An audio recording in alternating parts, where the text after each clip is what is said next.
1. You are a transporting BLS unit. You respond to an apartment complex for an unresponsive 24-year-old male. Okay. So BSI, is my scene safe? Your scene is safe. My scene is safe, okay. And my patient's unresponsive, I walk in onto the scene, I knock on the door, what happens?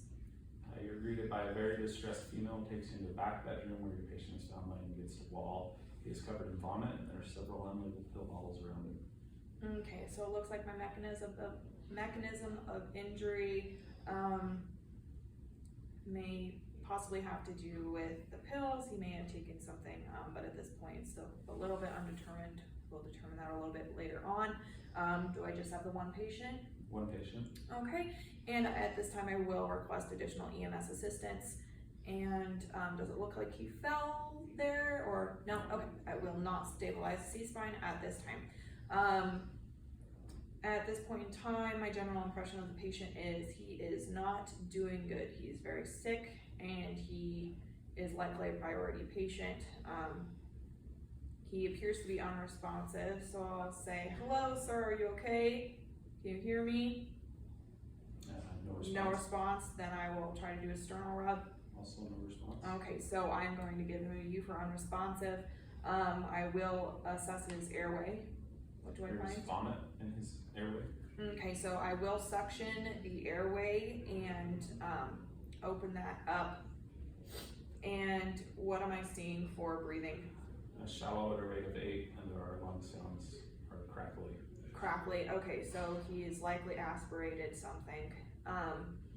And because he's shallow at a rate of 8, we are going to assist with ventilations at this point in time with a BVM. Like I said, after having performed suction on the airway, at this point in time, we are maintaining that airway for the patient. I will now assess their circulation. I will take a carotid pulse since they're unresponsive. What do I find? 76. Okay. And is it strong, weak, regular? We don't know. It's just 76 right now. Okay. And what's our skin color look like? Warm, pink, and dry. Warm, pink, and dry. Okay. So our skin color is all right. Still, do I see any bleeding? No. Okay. And so I'm going to ask the person who is there, do you know what happened leading up to this? What was going on? The girlfriend states she went to town and then returned 2 hours later and found the patient like this. Okay. She also advises that she does not know the patient very well due to them barely starting today. Okay. Do you know, so at this point in time, quality, severity, provocation, radiation, those are all things that we can't really obtain from this person. Since they're unresponsive and the onlooker wouldn't know the answers, for time I'm going to put about 2 hours ago. He was seen normal. And our signs and symptoms are all that we know. They're all that we can observe right now is he just has the vomit, he's surrounded by the pill bottles. And he's got that slow depressed breathing. Let's see. And do you happen to know if he has any allergies? I know you just met. I have no idea. I have no idea. Okay, and I'm going to look at the pill bottles on the ground. Do I see what they are for medications? No, but. No? Okay, at that point in time, I would probably just grab the pill bottles and take them with me, or note down what they were. Do you happen to know if he has any conditions? Does he have a history of? I'm not sure. No, okay. That's just fine. Do you know when the last time you guys ate was?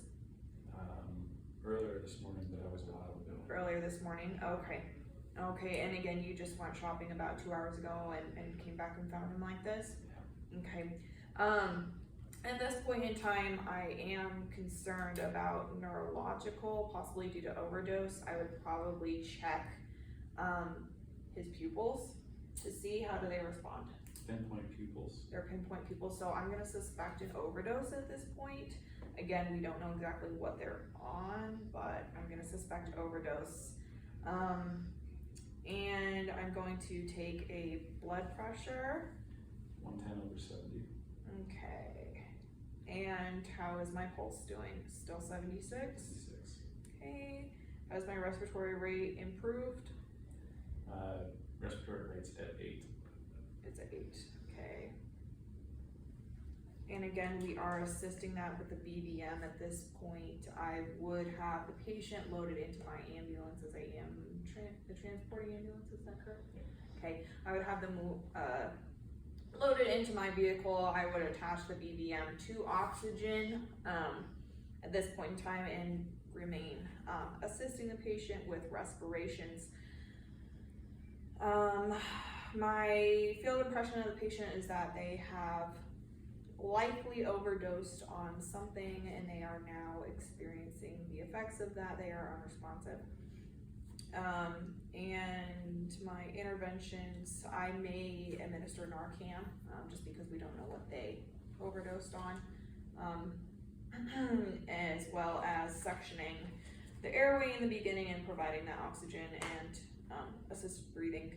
I will reassess my patient every 5 minutes by rechecking their vitals, breathing, and circulation to assess whether or not the Narcan has worked and whether or not they need CPR and that sort of thing in case they go into cardiac arrest. Does the ALS beat me? Yes. Okay, so we do have a 24-year-old male chief complaint, unresponsive, surrounded by pill bottles, vomitus in the airway. We did suction the airway and provide oxygen therapy via BVM assisted ventilations. His self-ventilation is 8 times per minute.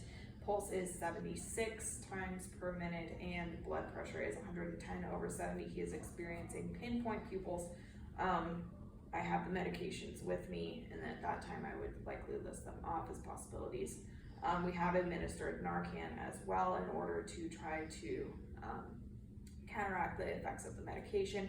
I may also administer charcoal to see if that would have any effect as well for the patient. At this time, we were unable to determine the majority of their past pertinent medical history due to the consciousness level of the patient, and their significant other, who was on scene at the time, does not know the patient very well. So at this time, that's all that we know.